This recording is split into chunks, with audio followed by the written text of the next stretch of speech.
今のはい、藤子さんでございますよ。本日もお付き合いよろしくお願いいたします。この番組はお休み前の約1時間、10時5分ぐらいから11時ぐらいまでの間、皆様と楽しい時間を共有して、いい夢見れるライブを目指しておりますので、皆様積極的に参加してくださいませ。で、番組の前半はこのようににゃんこにカリカリとシルバーを用意しておりますので、猫の姿がそこそこ楽しめると思いますので、猫目的で参加される方は、ぜひ番組の冒頭にスマホを握りしめ、パソコンの画面にかぶりつき、息も止めて瞬きもせず、ご視聴いただくことをお勧めしておりますよ。そしてそのままくたばらないようにご注意くださいませ。ちゃんとチャンネル登録とグッドボタンを押して、スパッチャを投げてからくたばるようにしてくださいね。で、今画面に収まっておりますのが、しろちゃんのゆりさん、チャトラのまさるくん、画面に収まっておりませんが、三毛猫のたまちゃんと、グレーのぐーちゃんと、白黒のくーたくんと、我が家には全部で5匹のかわいい猫ちゃんがおりますよ。どうしてそして、なんだったっけ、5匹のかわいい猫ちゃんがいる生活って、どんな感じなのかなっていうのを、ちょっと楽しんでいただけたらいいんじゃないのかなと思いますよ。で、猫のことをもうちょっと詳しく知りたいよと思われる方は、概要欄のところに猫紹介してありますので、そちらを読んでいただけたらいいんじゃないのかなと思いますよ。で、同じく概要欄のところに Amazon のウィッシュリストのリンクが貼ってありますので、そちらからシーバーをポチッとご購入いただければ、我が家に届く便利なシステムとなっておりますので、にゃんこにシーバーあげようかなと思われる方は、そんな便利なシステムをご利用いただくことをお勧めしております。はい。ゆい隊長無事食べれたのかな。後半はまちゃとたまちゃんがね、今日お皿踏むからな、まちゃびっくりな、食べてるお皿、ゆい隊にね、踏まれてびっくりしたな。ワイルドだな。はい。というわけで、一日以降、猫に関してのお話もしませんので、これから皆様と一緒に乾杯しようと思いますので、お付き合いよろしくお願いいたします。で、乾杯の時に、ジャスティスって言います。で、なんでジャスティスっていうかっていうと、後ろにいるうさ耳をつけていて、左腕が取れている黒い観音様がこの番組のチーママでございまして、名前をたけしと言いますよ。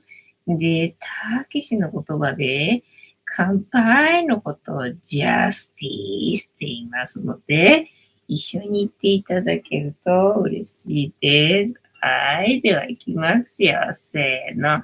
ジャスティス。ジャスティス。また食べれるの。なんで残すのかな、それ。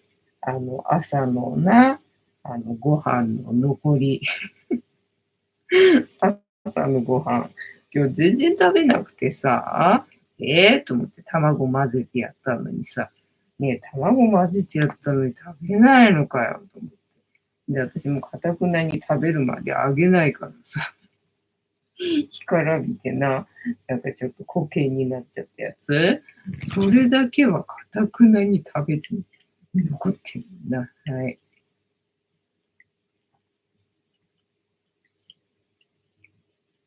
あ、今日は氷が入った水でございますよ。思ったより冷たくてよかったよ。もうちょっとぬるいかと思ったけどな。ゆうちさん、ジャスティース、ありがとうございます。で、たがさん、今夜もジャスティース、ありがとうございます。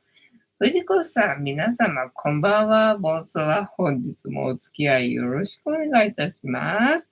ピヨンさん、ジャスティース、バク転できませんな。ドアラすげえよな。あの格好してバク転すんだもんな。どんだけすげえんだって思うよな。ね、質問が思いつかなかった。ので、相変わらず適当な質問をしてみました。いいえ100%。バク転できる人ってどうなのよね。練習するんだよね。練習でだって失敗したら死ぬよね。できる人ってね、生まれつき100%できる人なんじゃねとか思うんだけど。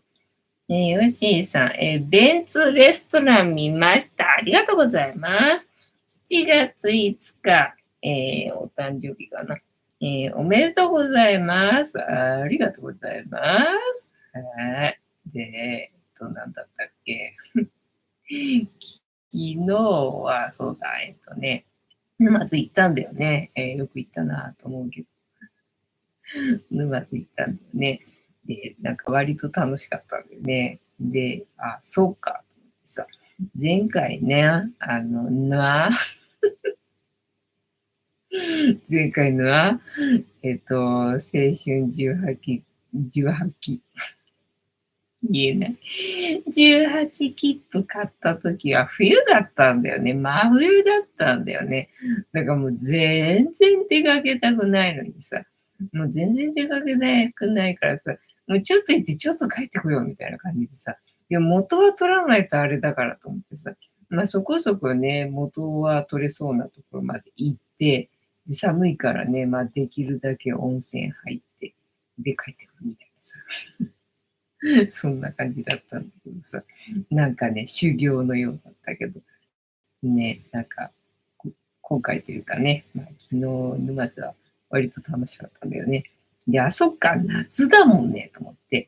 夏だからな、と思って。まあ、暑いから、避暑地に行くのか、それともね、海に行きまくって、ね、楽しむのか、なんかね、まあ、どっちにしても楽しいわ、と思って。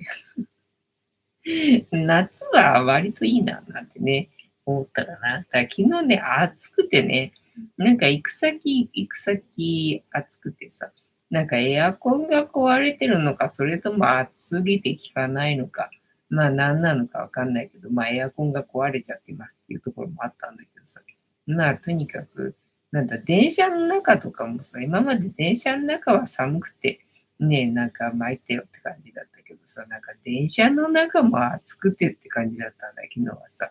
なんかずっと暑かったな、みたいな感じで。だから、なんだ、割とまあまあ早めには帰ってこれたかなとは思うんだけどさ。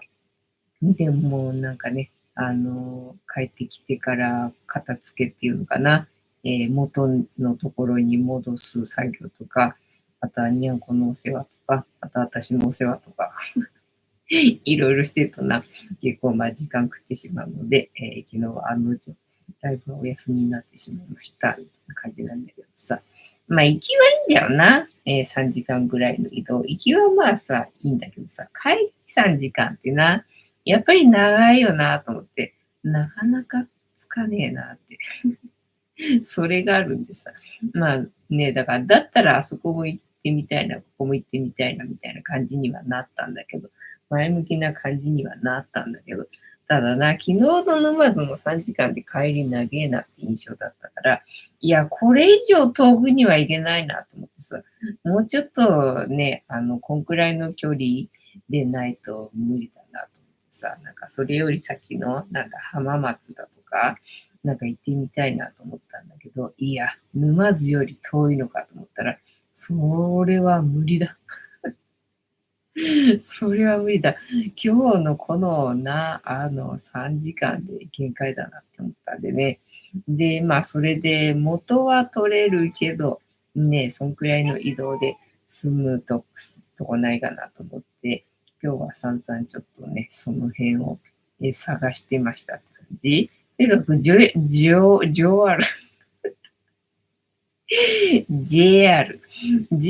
乗らないからさ、全然わかんないんだよね。何線とかさ。で、何線に乗ればどこに行けるとか、さっぱり見当がつかないんでね。もうゼロ知識で探さなきゃいけないので、なかなか時間がかかるんでございますよね。って感じでした。てんたまさん、一時期バク転教室なるものが地方にも結構できてましたね。マジか。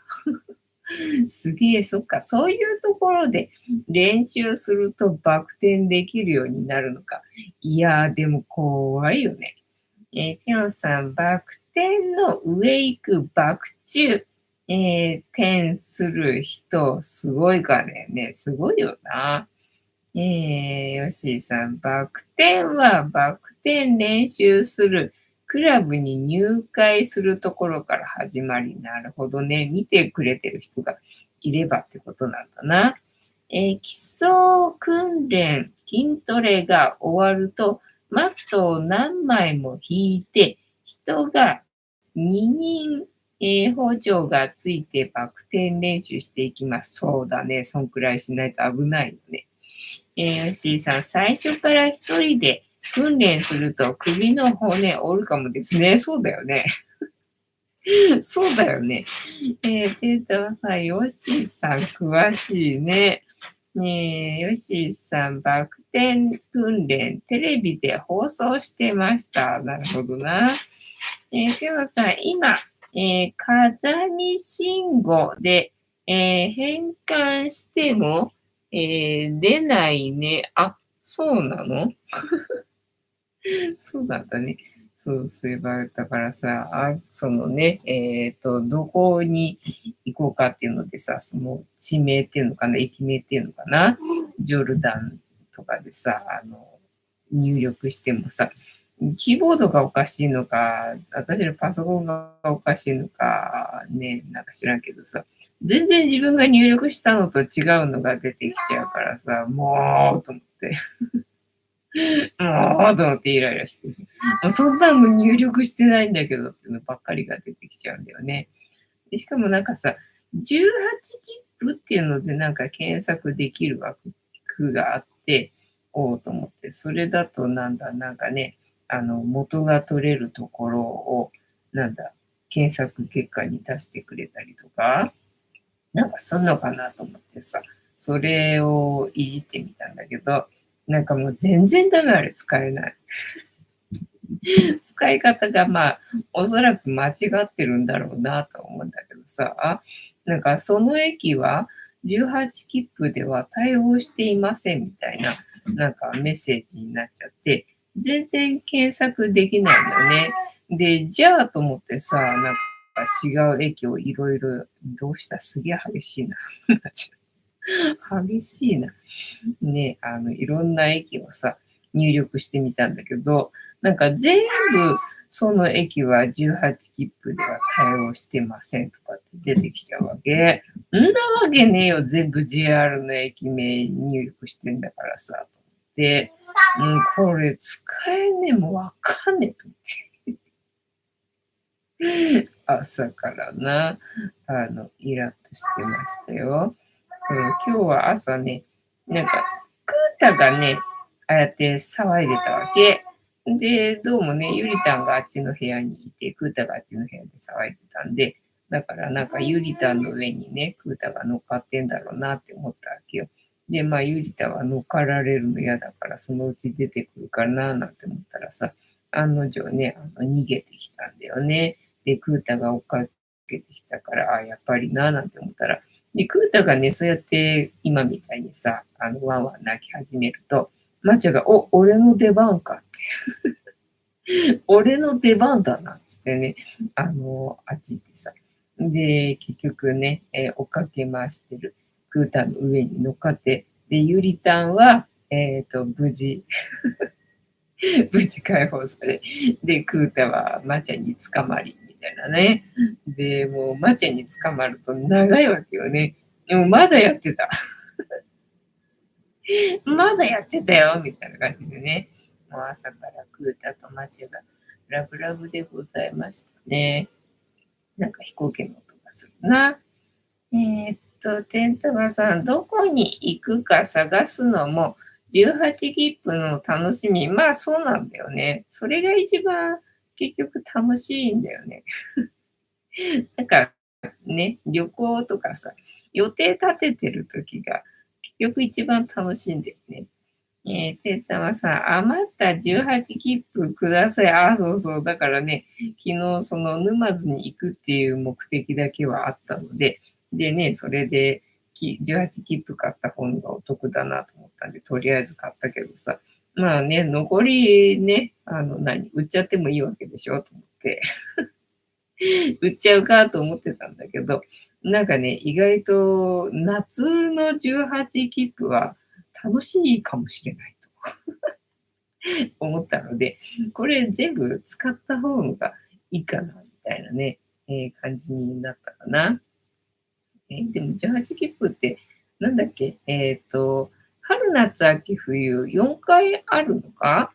ただまあ、たまたま私が買ったのが冬だったっていうだけで、春秋もあるんであればね、春秋の方のがね、過酷じゃなくていいよな。テンタムさん、普通売りますね。ああ、やっぱりそうなのか。売るもんなんだ。全部自分で使うわけじゃないんだ。そうでね、いくらぐらいで売れるもんなのかなと思ってさ、一回だけ使用したやつさ。なんかね、調べてみたんだけど、なんか返却不要とかさ、要返却とかって書いてあるじゃん。で最初何のこったかわかんなかったわけよね。なんだこの返却しなきゃいけないっていうのわかんねえなと思ってたんだけど、多分使い終わったチケットをあれだろうな、コレクションしてるんだろうね。じゃあ、使い終わったチケットもそっか、売れるっていうことだったんだな。捨てちまったけど、捨てちまったけど、コレクションしてる人がいるんだったら、使い終わったのも売れるってことか。てんたまさん、秋は3日、間、投資のチケになりますね。あ、違うんだね。なるほどね。そっか。3日投資それは無理だな。うちはな、日帰りしないといけないからな、無理だな。てんたむさん、18切符は春、夏、秋、冬。あ、そうなんだね。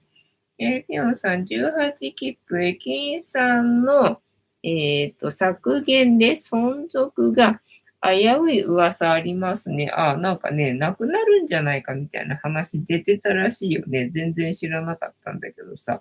そうだから昨日だったか今日だったか忘れたけどさ、スーツさんの動画を見たわけよ。まあ昨日は見れないか、今日かな、そしたらな。今日の朝かなんか見たのかな。なんか18切符の賢い使い方みたいな感じかな。なんかね、解説してる動画が出てたんで、やっぱりな、時期だからそういうのに当てて出してくるんだな。じゃあ今18切符でなんか動画出せば当たるんだなって思いながらさ、まあもう無理だと思ってね、今更遅いわと思ってな。まあそれをとりあえず参考にすっかと思ってさ、まあ見てみたんだけど、やっぱりね、欲張って遠くまで行こうとすると、それはね、もうどこまで行けるかっていう、なんか勝負になっちゃうから、そうじゃなくてね、なんかね、電車のいいところは途中下車できるところ、まあ飛行機で移動すれば遠くまでね、安く早く移動できるけど、途中で降りるってことできないからね。まあ目的地を楽しむっていうことしかできないけど、このね、電車のいいところは途中で降りることができるから、まあね、目的地の最終ゴールは遠くにね、設定してもまあいいけれども、途中で降りてみるっていうのが大事だよみたいなね。で、あとはまあやっぱり私みたいな使い方だね。なんかあんまり遠くまで行くんじゃなく、まあね、宇都宮に行って餃子食べてみたいな、そういう楽しみ方がね、一番いい使い方なんじゃないですかね、みたいなことを言っててね。あ、じゃあ私の使い方は間違ってはないな、みたいな感じでね、いたんだよね。で、まあ、スーツさん的には、まあね、あんまり使わないっていうか、その18切符じゃない方のが、なんだ、使い勝手がいいっていうのかなっていうのがあって、まあそういう理由でね、あんまり使ってなかったりとか、まあ使う時もありますけどね、なんて話をしてて、おお、さすがプロ。さすがプロだな、みたいなね、感じだったな。てったまさん、普通電車で寅さん気分を味わえる。あ、寅さんってそうなのか。そういう電車の、旅をしてる人なんだね。そう、なんかね、切符がなくなるかもしれないっていう話があってっていうね、始まりだったんだよね、動画がね。いや、そうだったんだな、なんて思って。で、大概その18切符発売されるのは、まあ、大体何日ぐらいにね、なんか発表があるっていうのがあるんだけど、それがなかなか発表がされなくて、あれ、もしかして今回はね、もう出さないのかなみたいになったら、なんか発表されたんで、あ、やるんだなっていう感じだったけど、まあ今後ね、もしかしたらなくなるかもしれないから、まあ利用したいなって思うんであれば早めに利用した方が良さそうですね、なんてこと言っててさ、あ、そうだったんだなと思って、じゃあね、やっぱり使った方のが使った方がいいのかななんてさ、思ったんだよね。えーっ吉井さん。そうですね。早朝から深夜利用だと疲れますよ。そこに楽しむ気持ちはありませんね。疲れるよな。だから行きは良かったんだよ、3時間の移動でもさ。大概どこに行くんだって3時間かかるから、まあそれは別にいいやと思ってたんだけどさ。まあやっぱりね、行きはいいんだよ。帰りって長いよな、3時間ってな。2時間だったらいいけどさ、3時間はさらにあと1時間かって思うとさ、いや、なかなかつかねえな。なかなかつかねえなって気持ちになってくるもんね。カニタンさん、こんばんは、ジャスティス。ありがとうございます。てんたまさん、カニタンさん、こんばんは。18切符は永遠に不滅です。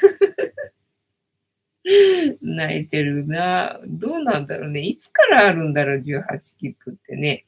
それすらわかんないな。なんかね、気づいた時にはあったからさ。ね、だからずっとあるもんだ、なんていうふうに思ってたけど、そっか、なくなるかもしれないなんて話になってたんだと思ってさ。で、やっぱりね、その JR ってさ、私は全部1個なのかと思ってたんだけどさ、なんだっけJR、九州、JR、四国なかった東海、あと JR 東、あとなんだろう、JR 北海道とかあるのかな。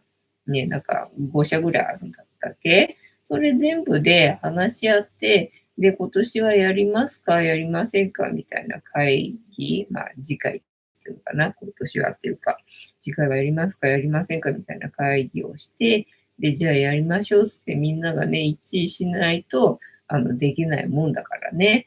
まあ、そのうちね、なくなるってこともあるかもしれませんね、なんて話して、ああ、そっか、なるほどね。そんな、ね、話し合って、毎回毎回決めてることだったんだなと思って、だから今回変えたってことは本当にな、ありがとうと、ありがたいなっていう感じにね、なったよね。だからまあ、そのスーツさんの動画ね、見てよかったよって感じ。ファイタンさん、てんたまさん、こんばんは。18切符は使ったことないけど、優雅な時間の使い方ですよね。ああ、確かにそうだね。目的地までビューンって行くっていうわけじゃなくて、まあ途中をね、移動の時間を楽しむっていう感じだもんね。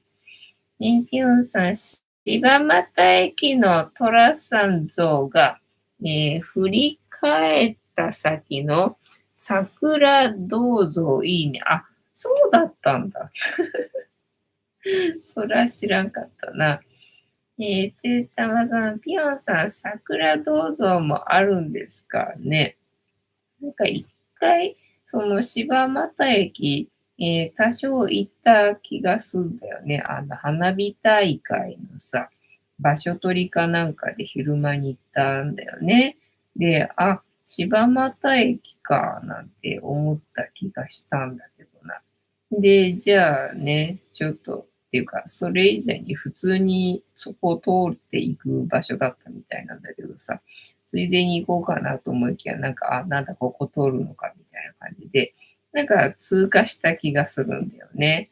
ただもう、真夏の昼間のね、炎天下で暑かったんで、あはいはいっていう感じでただもう本当に通り過ぎただけみたいな感じだったと思うんだよね。だから記憶にないんだよな。なんか多分、銅像あったと思うんだよ。銅像あったとは思うんだけどね、あんまり記憶にないな。てつたまさん、あ、読んだ読んだ。そうそう、そうなんだよ。ね、そういえば今日あれか、花火大会なのかななんかいろんなところでね、隅田川の花火大会も、なんか今日はやってたっぽいよね。なんかライブ映像かなんか、ちょろっとね、見た気がするんで、あ、今年はできたんだねっていう感じだった気がするな。あと、昨日行った沼津でもなんかね、花火が今日あるらしかったんだよね。会場花火かな。でね、なんだっけ、駅が混みますから、とかっていう話だったんだよ。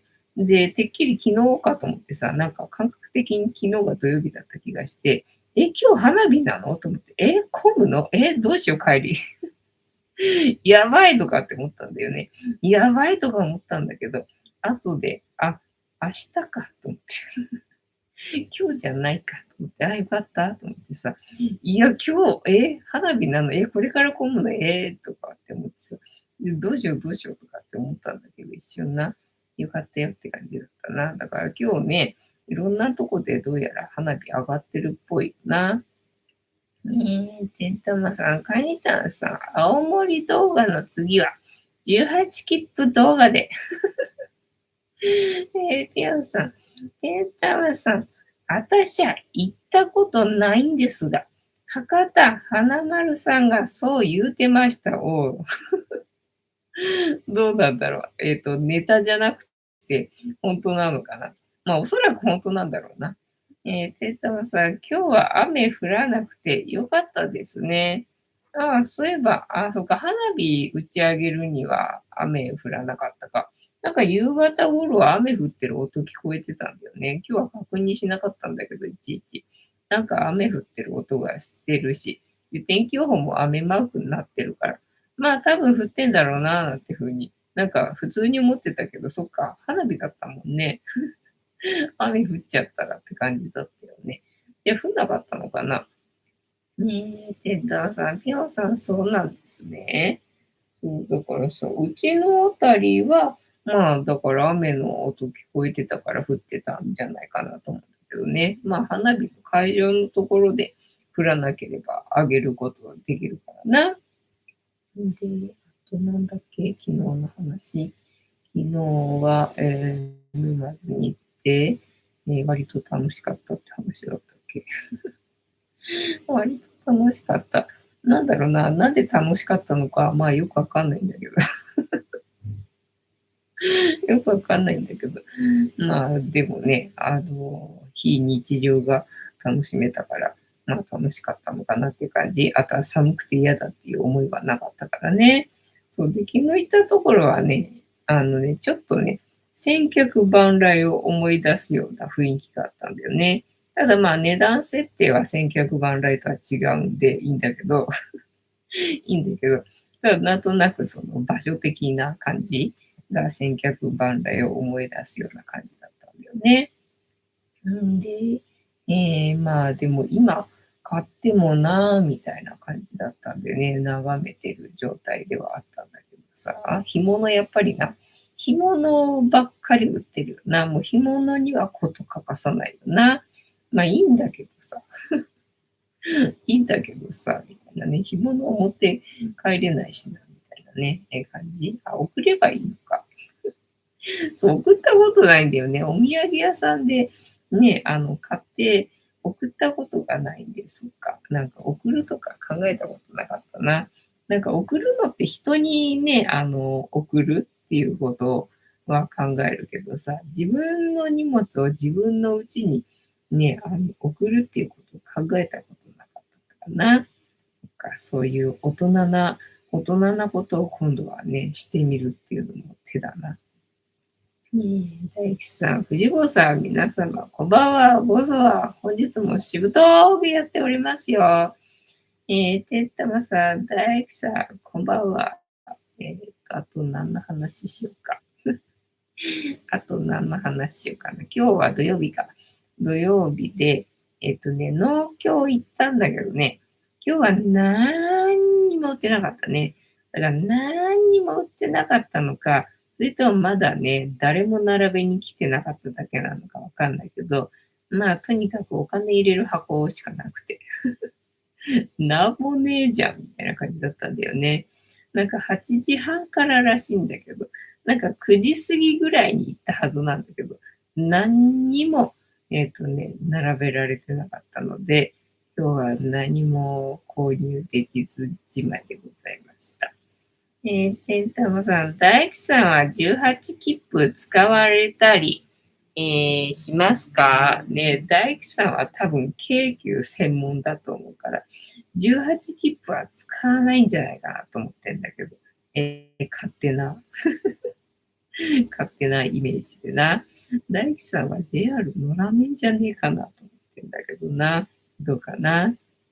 で、あとなんだっけ、農協は行かなかったのと、あと昼間ね、お客さん来てたんで、またこっちの部屋締め切りでね、暑さに耐えるっていうね、修行をしていたんだけど、で、まあね、途中で暑くて我慢できなかったら、まあアイスでも買いに行くか、みたいな感じではいたんだけど、まあ今回はアイス、まあ買いに行くけどさ、買いに行くけどさ、と思いながらね、またなんかアイスクリームだらなんたらかんたらじゃなくて、フルーツ喉乾いたし、ね、なんかフルーツがいいなと思ってさ、冷凍のフルーツ、今日は買いに行ってね、で、ブルーベリー買ってきたよね。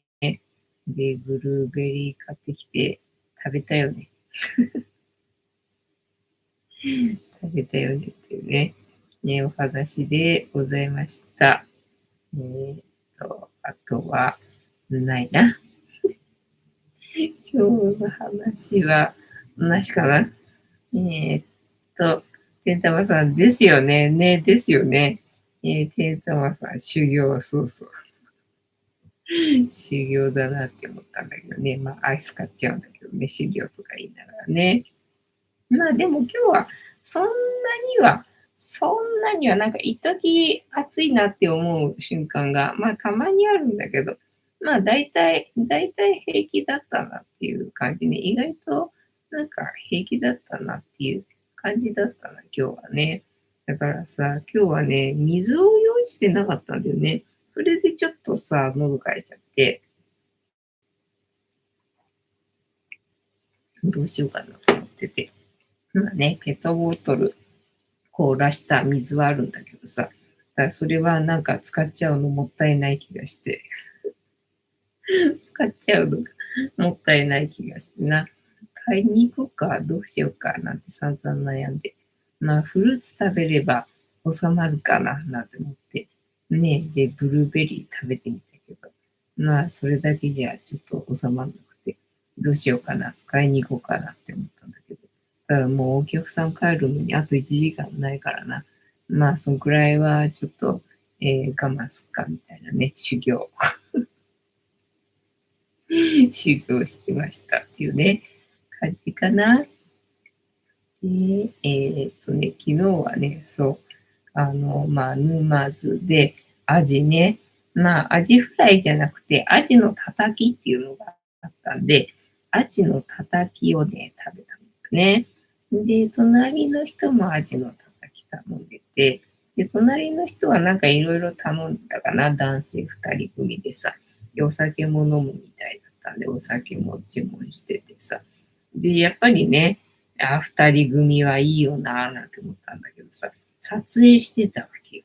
で、1人がこうカメラでさ、で、1人がこうソースをさ、すくってタラーとかさ、やってるしずる感。しずる感を撮影してて、おいいな、二人だとな、手がいっぱいあっていいな、みたいなね、感じだったかな。で、なんかを注文しようとしてて、で、それは売り切れちゃったんですよね、なんて言ってて、で、やっぱり、とか言ってたからさ、何だったんだろう。何だったんだろうな、なんて思って気になりつつ、アジのたたきだったら嫌だな、なんて思ってたんだけど、まあ、アジのたたきは注文できたんでね、それではなかったみたいなんだけど、何が売り切れだっただろうかっていうのがね、ちょっと気になったかな。ピヨンさん。私、大分出身なので、就職で、電車で博多に向かうことになり、えー、く、ひさ、読めない。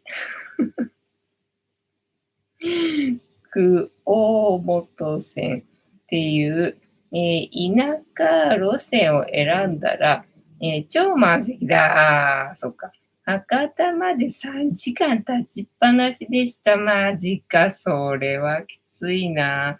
そう、それ言ってた、そういえば、スーツさんがさ、ね、その18切符に乗って、で、なんとか駅だかなんとか線が廃車になりそうみたいな。じゃあね、廃車になる前に行こうみたいなことすると、18切符の期間って、その電車マニアたちが、こぞってね、それを使って出かけるんで、だから風情も何もあったもんじゃねっていうのでね、なんかずっとそうやって3時間ね、満員電車の状態で立ちっぱなしとかいうことになるから、なんかね、そういうのに使うのはやめた方がいいっていう話をしてたよね。なるほどね、そうなんだと思って、いろいろ経験してんだ。さすがプロなんて思いながら聞いてたよな。カニタンさん、暑い日はフルーツ最高っすな。そう、だからもうさ、それこそ桃とかっていうか、今日の感じだとスイカだな。なんかスイカをさ、もう丸ごと食べたいよっていう感じだったな。やっぱり夏はスイカは外せんよねってね、今日は思った。ねえ、てんたまさん、暑い日はアジのたたきで、冷酒をキュッとね、だからみんな多分そのお酒は絶対飲むんだと思うんだよね、ああいうお店ってね。私お酒飲めないんでさ、ね、お店の人に飲み物はいいですかって聞かれて、と思ったんだけど、はい、つってな。そっか、みんなこういうところはお酒飲める人、お酒好きな人が来る店だよね、なんて思って、そうだよね、いいですかってそりゃ聞くよねってちょっと思ったね。カインタンさん。兄弟本線、今日か。兄弟本線、なるほどね。ヨシーさん。ピヨンさん、それは大変だったですね。それはきついな。兄弟線の普通は人多いんですね。ね、そうなんだね。だったらもう車両増やしてくれよって思うよな。てんたまさん、3時間立ちっぱなしの満員状態って酸欠になりそうね。それはちょっと耐え難い。もう私、リタイアする。絶対リタイアする。すいません、やめますって、その時点で多分、退職すると思う。カニタンさん。湯布院の森号が通るところ。そっか、じゃあ温泉もあるからそういうのを利用する人もいるってことなのかな。だったら車両増やしてほしいよな。急にぐーちゃん起きてきたけど、ね、それは食べないのか。朝ごはんなのにな。うん、それやばいのかな。やばいからみんな食べないのかな。そっか、そりゃ失礼しましたな。カリカリもないね、ぐーちゃんね。みんな食べなかったからさ、あんまりあげなかったんだよね。あー、かわいいね。ぐーちゃん、かわいい。かわいいね。今までそこでピクピクしながら寝てたのに、急に起きてきて、で、これなんだな、寝ぼけてんだ。寝ぼけて甘えてきてんのか。な、ーっりょうさん、皆さんよくご存知ね。ねえ、てんたまさん、電車に座れないので退職しますそう。絶対無理はしない。ね、もう絶対我慢しないよ。ね、まださ、自分のやりたいことでさ、我慢しなきゃならない場面だったらさ、ちょっと考えるけど。ちょっとしか考えない。ちょっと考えるけどさ、仕事で無理とかは絶対無理ね。絶対無理。さゆさん、はい、お邪魔します。藤子さん、皆さん、グッドモーニングでございます。ありがとうございます。おはようございます。カニタンさん、9の文字は、久留米の9、そうだよね。だから、くとは読めるけどさ、9かと思って。なるほどね。久留米に行くんだね。さゆりさん、今夜は遅刻、寝てたのかな。てんたまさん、けんもちさん、お久しぶりです。さゆりさん、てんたまさん、こんばんはでございます。ぴよんさん、さゆりさん、全然グッドモーニングじゃないですよ。遅い時間にお疲れ様です。かにたんさん、さゆりさん、お久しぶり。さゆりさん、今までもんじゃ焼きパーティーしてました。またか。もんじゃ焼き好きだな。このクソ暑いのに。もんじゃがですかな。冬ならまあいいけどもさ、鉄板焼きな。夏、でもビールなのか。ビール飲む人がもんじゃ好きっていうことなのかな。そうなるとやっぱり夏の食べ物って感じなのかな、もんじゃってな。ピンさん、もんじゃ焼きははみ出るからね。ねえ、さゆりさん、ぴょんさん、かにたんさん、こんばんはでございます。てんたまさん、お、もんじゃね。さゆりさんからはもんじゃしか出てこない。もんじゃしか食べてないイメージがあるけど、みたいなね、感じだよな。なんで夏にもんじゃなんだろうと思って。だから、屋形船あるじゃんか。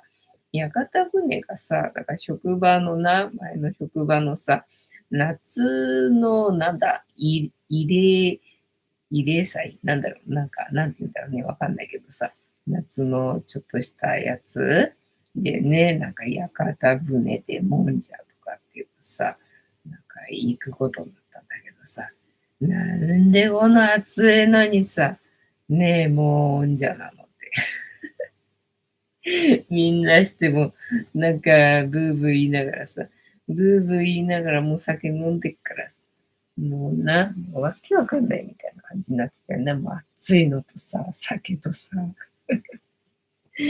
うほんとうるさいみたいなね。そりゃこりゃ戦場じゃなきゃな。もうほんと近所迷惑で怒られるわっていうね、状態だよな、あれな。吉井さん、もんじゃ焼きパーティーとは自宅で開催しているのでしょうか。自宅でもんじゃまたさらに暑いからやめてくださいって感じ。テイトマさん、もんじゃは年がら年中楽しめるイメージ。まあそうなんだけどね。お店は別に季節で休んだり空いたりしてるもんではないと思うけどね。さゆりさん、お店から隅田川花火見えるかなって思いましたが、ああ、そっか。すげえな。全然見えませんでした。で、屋形船でも、船乗っちゃってるとさ、船から出てね、こう見ないとね、見れないわけでしょうって思うとな。普通に花火は花火で見に行くのが一番見えんだろうな。なんかしながらついでに見えないかっつうのは、まあ、なかなか見えんかなって思うけどな。さゆさん、もんじゃストリートのお店です。ね、そうだよね。なんかしょっちゅう出入りしてそうな。もうね、すっかりもう全部のお店行ったことあるんじゃねみたいな感じだよな。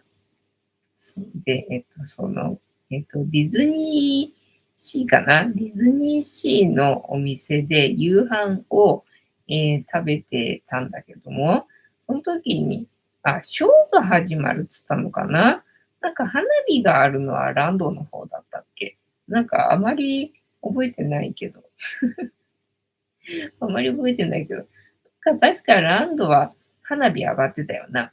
で、そっか、あれはレストランで、ショーがあるから、なんかテラスで見れっからどうぞみたいな感じで、で、案内されて、なんか全然そのつもりじゃなかったから、見なきゃダメなの見なきゃダメなのみたいな感じで、なんか渋々そのテラスの方に行って、で、なんかショーを見てたかなって感じだけど、だからテラスもさ、そのお店の人みんながさ、出ちゃうからさ、そんなになんか見やすくないというか、ね、段差があればさ、ね、見やすいと思うんだけど、そうじゃなくてね、要はベランダみたいな感じのところで、みんな出ちゃって見るからさ、そうそう見やすいわけでもないんだよね。まあ、ただそのショーを見るために、なんか並んでるわけではない人が見るよりは、まあね、見やすいよ、上から見れるよみたいな、まあそういう特典なのかもしれないけどさ、なんかそんなサービスがあったなっていうのを思い出した。思い出した。ーっと、ケンタマさん、もんじゃのお店で食べてみたい。香川県には一軒もありません。まあだから香川にはうどん屋さんがいっぱいあるのと同じ勢いで、東京の食べ物なんで、もんじゃは、もんじゃストリートっていうのかな、ありますよっていう感じだと思うよ。まあ、もんじゃ専門店って確かにあんまないよね。やっぱりお好み焼きの延長でもんじゃもあるよっていう感じでな。もんじゃの専門店はなかなかねえだろうな。さゆりさん、よしさん、自宅でもんじゃ焼きできたら嬉しいですね。たこ焼き器は、忘年会のビンゴの景品で当たったのがありますが、へえ、全然使ったことありません。そうだね。たこ焼き作る人はやっぱりさ、年がら年中作るんでね、そのたこ焼きあってもさ、全然元取れるとは思うけどさ、そうでないと全然使わないよね、たこ焼きね。だから大阪の人は以下日大たこ焼きあるっていうのは、まあすげえなと思ってな。だから作る人はほんとしょっちゅう作るで、そのたこ焼きのね、ひっくり返すのとかもさ、やっぱり上手なんだけどさ、あれやってないとあんな上手にできないんでさ、そうするとなんかもうさ、嫌になっちゃう。嫌になっちゃうんだよね。だからもう本当あれ作る人は苦じゃないんだと思うんだよ。準備するのがさ。だけどほら、やらない人ってさ、たこ焼きの準備するのってめちゃくちゃ大変じゃねって思うんだけど、いろいろさ、入れる食材もあるしさ、なんか刻んだり、だから買い物だけでもね、あれだけど、刻んだりとか、で、焼く人はさ、焼いてるだけでさ、食べれないじゃんか。食べるの専門だからさ、ね、なんかそれだと、うちにだからね、作ってくれる人いればいいんだろうけどさ、そうでない場合な、あんま使いませんよなってね、感じ。吉井さん、月島のお店ですか。手作りもんじゃとは、すごいと思ってました。そうそう。だからさ、なんだろう、お好み焼きとか、まあ、たこ焼きはたこ焼きがあるから、それでうまくいくとは思うんだけどさ、火力が強くないと、もんじゃ焼きって、なかなか焼けねえんじゃねえのって思ってな。だから家で作るのって、なんか大変そうって勝手に勝手に思ってんだけどって感じね。ホットケーキだとかさ、お好み焼きとかはさ、まあ時間かけてね、じっくり焼くっていうことができるから、まあね、強火じゃなくても弱火でとかっていうのはあるのかもしれないけど、なんかもんじゃって強火じゃないと作れねえ、食べれねえんじゃねえみたいな感じだったけど、違うのか。大吉さん、さゆりさん、久しぶりです。今日も朝からケーキを使って、満喫してました。ほらな、大吉さんは18切符は使わないと、思う。さゆりさん、てんたまさん、読めないな。わかんないな。漢字読めないな。ぴょんさん、うちにもドラえもんのたこ焼き器あるけど、作るのコツいるのよ。そうだよね。で、なんかほら、全自動でくるっとしてくれるやつってあるらしいじゃんか。まあ、それだったらね、材料入れて、で、待ってればね、自動的にできるんだろうから、それだったらまあ、まだ良さげだけどな。なんかでもそんな本当にうまくいくのかっていう。ね、結局こう自分で返せた方のがいいみたいなことになるんじゃねえのみたいなね、感じもあるよな。てんたんさん、たこ焼きはカセットガス対応の機材で作ると美味しいですよ。ああ、そうなんだね。そう、カセットガスのね、なんだっけ、オプションっていうのであるよね。たこ焼きのなんか鉄板っていうのかな。そういうやつさ。ね、ただ、あれ自分でひっくり返さないと自動ではダメよね。あれ自動ではくるとはならないよね。なるほどね。なんだ、火力がそっちの方のがいいってことか。たこ焼き器、あ、そうか、コンセントの電源だから、ガスの方があって、なるほど、そうか。ガスの方が火力が強くて美味しいんだな。ひろさん、てんたまちゃん、カセットガス最強よね。あ、そうなんだね。さゆりさん、かっこ。